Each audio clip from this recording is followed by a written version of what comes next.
अच्छा जी, खिलाफत मूवमेंट की अगर बात की जाए तो इसका रिलेशनशिप है वर्ल्ड वॉर वन के एंड होने से। वर्ल्ड वॉर वन जब स्टार्ट हुई थी तो उस टाइम पर world war one was between Britain and Germany, और जर्मनी को सपोर्ट कर रही थी ऑटोमन एम्पायर, और ऑटोमन एम्पायर का कैलिफ सपोर्ट कर रहा था basically.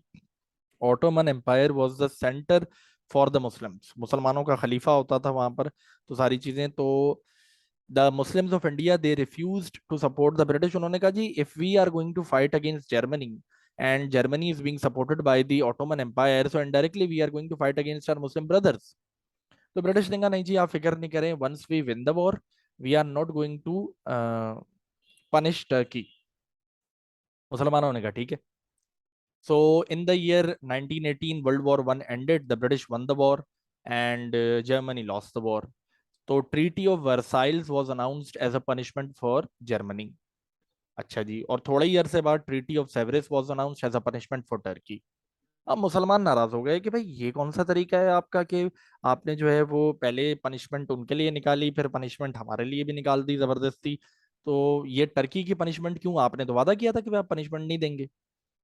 So the Muslims they initiated with a movement called as the Khilafat movement, which was to protect the Caliph of Turkey and protect Turkey from being divided. क्योंकि Treaty of Severus के तहत ये था कि Turkey was to be divided into two parts.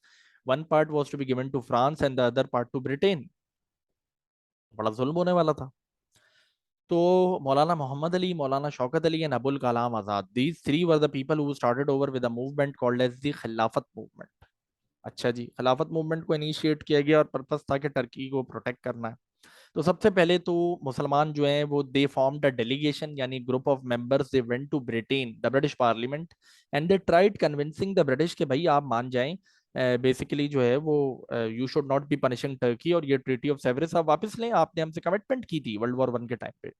तो British का legendary reply सुने।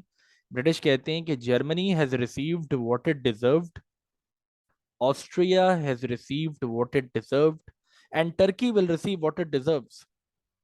तो ब्रिटिश ने कहा नहीं जी, आप फिक्र नहीं करें, सजा तो मिलके रहेगी। ये सबसे बड़ा फेलियर था और सबसे पहला फेलियर था खिलाफत मूवमेंट का, जहन में रखिएगा। अच्छा जी, तो मुसलमानों ने कहा देखें जी, if you are not going to reverse the punishment of Turkey, that is the treaty of Sevres, we are going to start over with a violent movement by November 19। तो नवंबर 1919 में the Muslims initiated with the Khilafat movement. उधर से गांधी जी आ गए। he started saying कि this was a holy cause of the Muslims, so he said कि he is also going to support the Muslims. तो mister Gandhi in January 1920 started over with a movement called as the non cooperation movement, और उसका purpose था basically to support the Muslims. और non cooperation movement में the people, the lawyers, the teachers, the government workers resigned from their jobs, और purpose था कि British को सबक सिखा दें उनके ऑफिस से, हम रिजाइन करके अगर हम नहीं है तो ब्रिटिश क्या कर सकते हैं हमारे बगैर। नॉन कोऑपरेशन मूवमेंट स्टार्ट हो चुकी और बड़ा वायलेंट सब कुछ चल रहा था। और अगले साल 1921 में एक र्यूमर स्प्रेड हो गया। उलमा ने इंडिया को डिक्लेयर किया एज दारुल हर्ब। दारुल हर्ब is area of non Muslims, जहाँ पे मुसलमानों को माइग्रेट कर जाना बेहतर होता है, जहाँ से Eid prayers and Friday prayers can not be perform there. तो और र्यूमर स्प्रेड हो गया उस टाइम पर कि बेसिकली अफगानिस्तान का जो रूलर है he is ready to welcome the Muslims and he will provide the Muslims with food, housing, shelter, everything. So the people of Sindh and Balochistan they migrated to Afghanistan. But when they reached Afghanistan, so the ruler of Afghanistan said, "You are the unwelcomed guest. When did we invite you?" हमने कब बुलाया आपको? हमने तो नहीं बुलाया, आप क्यों आ गए भाई? तो अब ये परेशान कि भाई ये क्या हो गया? They were sent back. This event in history is called as the Hijrat movement, which was the second failure of the Khilafat movement. क्योंकि खिलाफत मूवमेंट के जो सपोर्टर थे वो चले गए उधर, अपना सब कुछ छोड़ छाड़ कर अफगानिस्तान। खिलाफत मूवमेंट वीक होना शुरू हो चुकी है।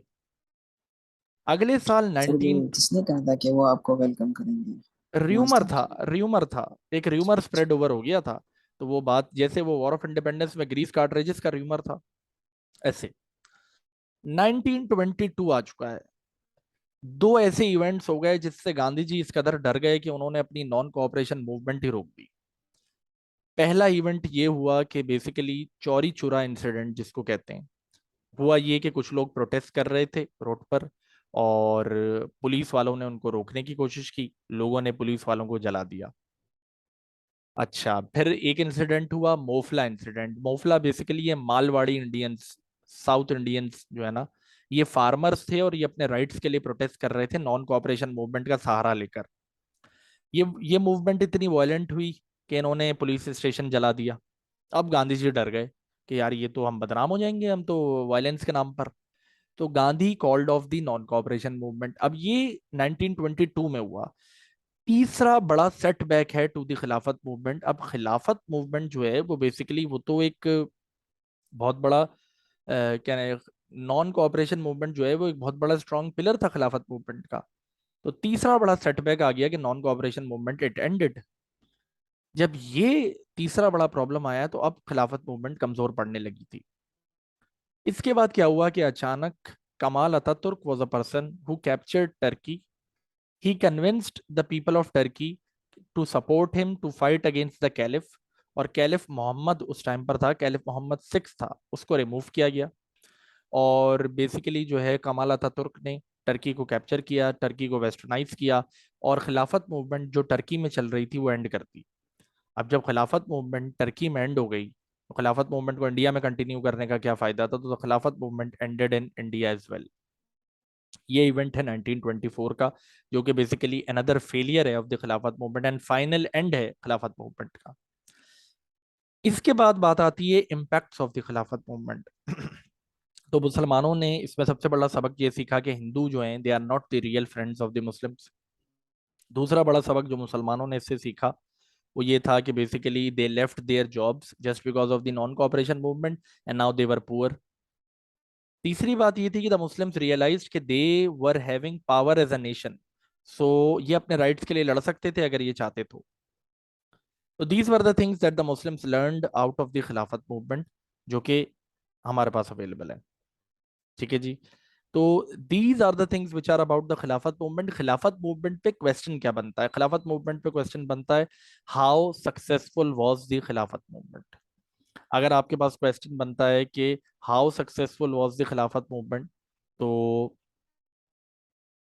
आपने उसमें खिलाफत मूवमेंट की डिटेल्स, खिलाफत मूवमेंट के ये फेलियर के इवेंट्स और खिलाफत मूवमेंट के इम्पैक्ट्स सब कुछ मेंशन करना होगा अलोंग विद द कंक्लूजन।